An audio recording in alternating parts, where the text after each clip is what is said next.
Estamos de volta no nosso canal Reflexão e Ação e meu nome é Adilson. Eu sou a Sônia, sejam todos bem-vindos ao nosso canal. Hoje refletiremos no Evangelho de Jesus Cristo segundo São Lucas, capítulo 5, versículo de 33 a 39. Iniciemos em nome do Pai, do Filho e do Espírito Santo. Amém. Amém.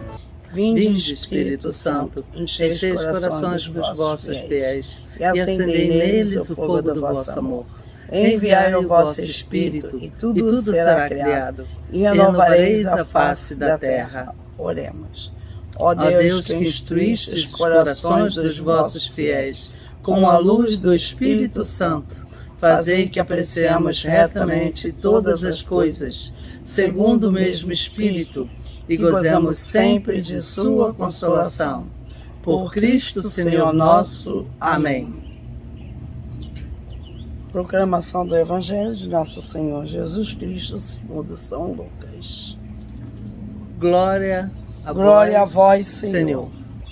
Naquele tempo, os fariseus e os mestres da lei disseram a Jesus: os discípulos de João e também os discípulos dos fariseus jejuam com frequência e fazem orações, mas os teus discípulos comem e bebem.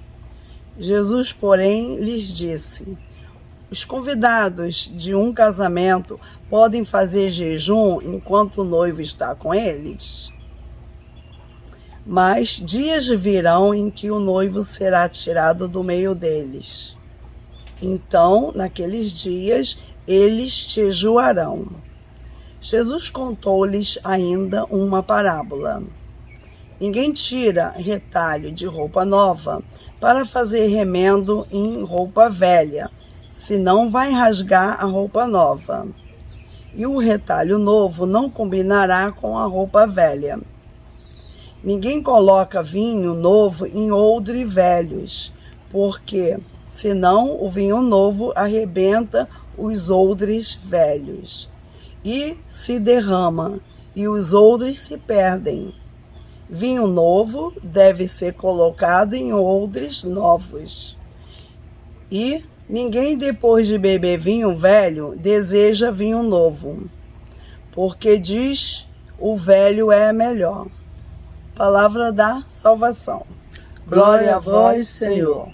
Então, assim, Jesus sempre tinha bastante argumentos, né? Bastante alternativas para poder explicar, esclarecer, né? Esclarecer. Então, quer dizer, eles chegaram para Jesus para dizer, né? Seus discípulos não fazem jejum porque era normal fazerem jejum. Então, você vê, os fariseus tinham os seus discípulos e João também. Exatamente. Mas Jesus explica, né? O noivo está com eles. Jesus sempre se coloca na posição do noivo, né? Se ele está com ele, por que eles vão fazer jejum? É interessante, mais uma vez, Jesus está se colocando como um noivo das nossas almas. Então, por isso Jesus se coloca muitas vezes na posição do noivo. Eu sou o noivo. É o centro da festa. Então ele é o centro da nossa vida, da expectativa, do reino de Deus. E então por isso que é bem interessante. Ao se colocar como noivo, a gente vê o quanto devia ser um motivo tão grande de alegria estar com Jesus, né? Era comparado a uma festa de casamento em que as pessoas não jejuam, muito pelo contrário, as pessoas comem e bebem. Tem que aproveitar, porque é uma festa, é motivo de festa. O noivo está ali presente, mas um dia o noivo vai ser tirado, Jesus deixa isso bem claramente. Aí sim, aí seus discípulos vão ter que jejuar. É bem interessante como que ele se coloca, né, nessa posição. Quer dizer, se ele está no meio deles, para que eles vão fazer jejum? Se ele é o Senhor. Exatamente. Então eles tinham que aproveitar aquele momento, realmente banquetear, festejar, porque como ele disse, um dia ele ia ser tirado, aí eles iam precisar fazer jejum. Mas enquanto ele está no meio deles, por que eles fariam? Muitos não entenderam porque eles, na verdade, não sabiam quem era Jesus. Ou não queriam saber, né? Os fariseus, como sempre, estavam tentando achar algum motivo para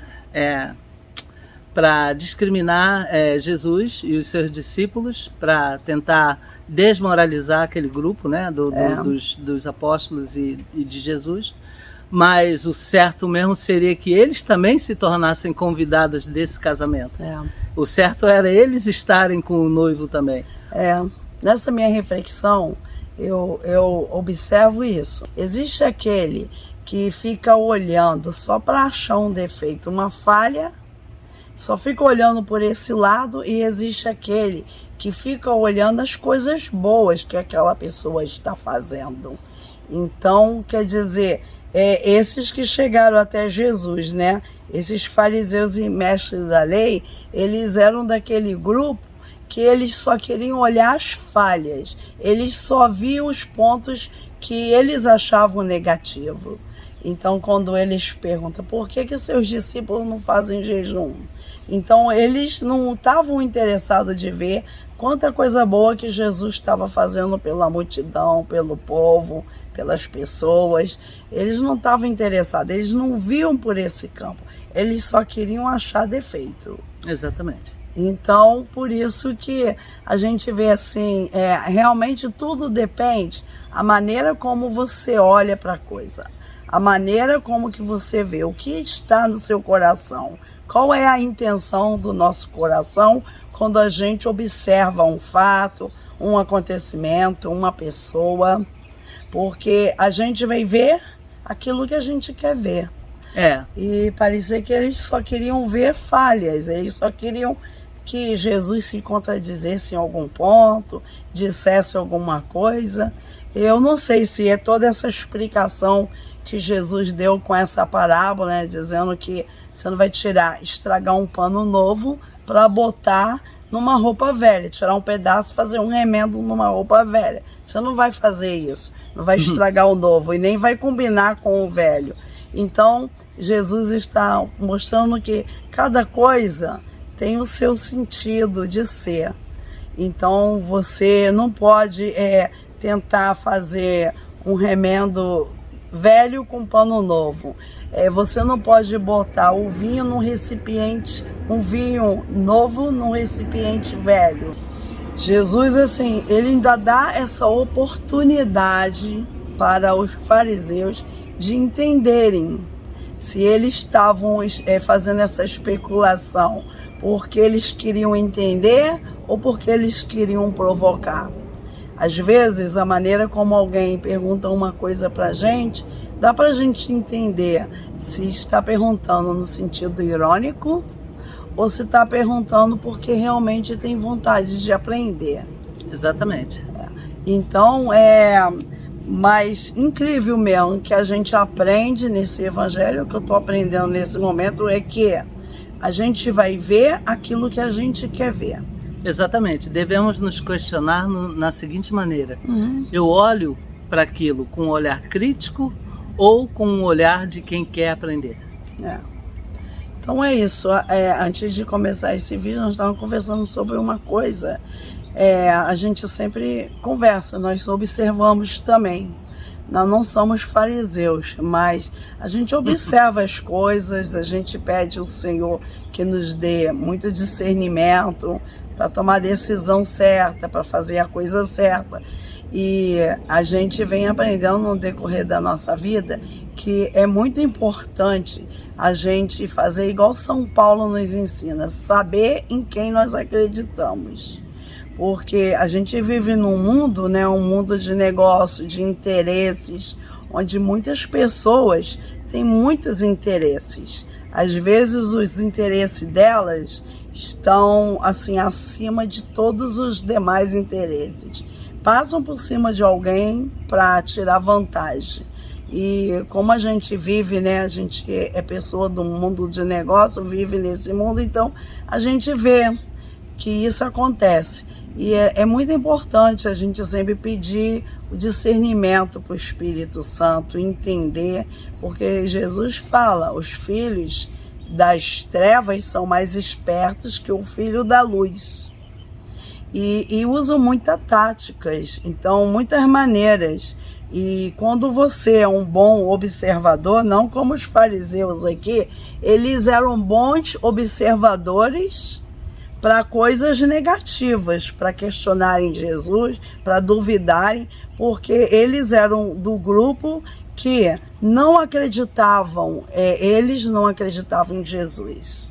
Então, o fato deles não acreditarem é que eles sempre queriam botar Jesus à prova, eles queriam provocar para ver se Jesus ia dar uma resposta errada para eles, se Jesus ia se contradizer. Então, a intenção deles era sempre essa.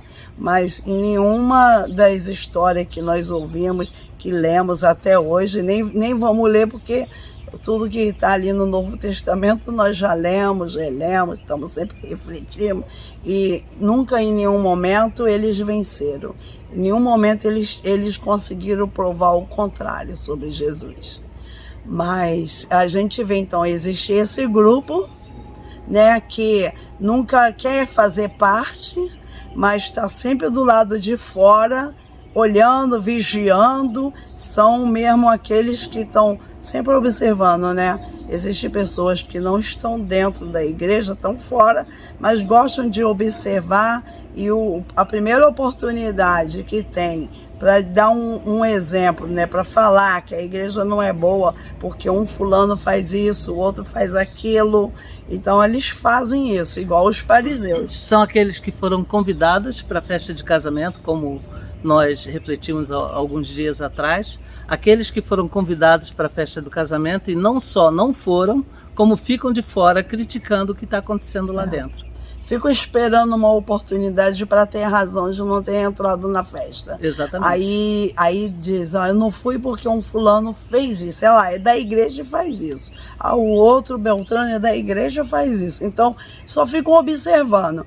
E existe então já aqueles que fazem parte e que estão ali sempre com bom senso, com o coração aberto, estão sempre abertos para tudo que o Senhor fala, faz, glorificando, e todos os atos de Jesus só servem para que eles ficam com uma convicção ainda mais forte sobre quem é Jesus. Ou seja, são aqueles que têm uma fé sincera.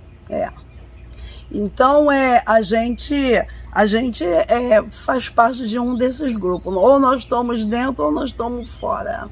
Exatamente. Né? Mas é muito legal, muito louvável quando você vê que alguém que está fora, e por causa dos bons exemplos, das observações que fez, descobriu que ele quer fazer parte daquele grupo e entra para o grupo.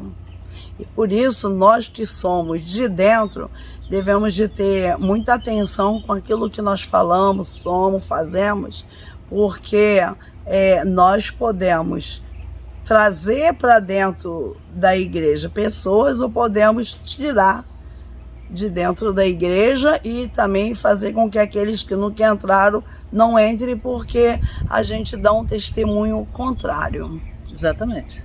Em todo evangelho, Jesus nunca deu um testemunho contrário. Ele sempre foi firme em tudo que ele falou, ele sempre foi seguro, determinado, e a gente aprende muito com ele a ter caráter forte, ser pessoa forte e fazer aquilo que deve ser feito, né? Com certeza. Então eu acho que, assim, Jesus explicou, mesmo com aqueles que duvidam, ele é paciente, ele dá oportunidade.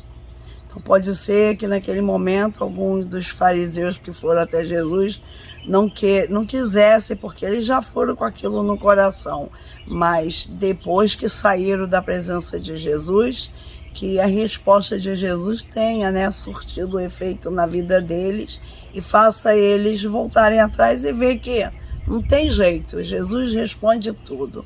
Jesus realmente não faz nada do contrário. Então, e daí eles se converteram. Nós sabemos que muitos se converteram, muitos se tornaram seguidores de Jesus. Certamente. Quem tem boa intenção, quem tem honestidade, às vezes você pode pertencer a um grupo errado, equivocado, mas como Jesus fala, quem é da verdade escuta a minha palavra. E diz também, ainda tenho muitas ovelhas que não estão neste cercado. Então a gente vai terminando por aqui, vamos rezar bastante para todas aquelas ovelhas que não estão nesse cercado, para que estejam, se volte para ele, e nós que estamos no cercado, para que sejamos muito perseverantes na nossa fé firme. E lembremos que Jesus falou assim, né, que a gente tem que orar e vigiar para não cair em tentação. Todo tempo. E ele fala, muitos que estão em pé cairão, e muitos que estão caídos se levantarão. Então, para a gente que está em pé não cair, é só com a oração, com a penitência, a reflexão, né? Aí a gente vai sempre estar mantendo a fé viva, né? E também Jesus diz isso para que a gente não perca a humildade. Então, que o Senhor nos ajude a nos manter nesse cercado, que a gente seja também um muito bom exemplo para os demais que ainda não estão. E também para aqueles que estão no mesmo cercado, né? Que a gente não seja motivo de escândalo, ofensa, né? De uns para com os outros, né?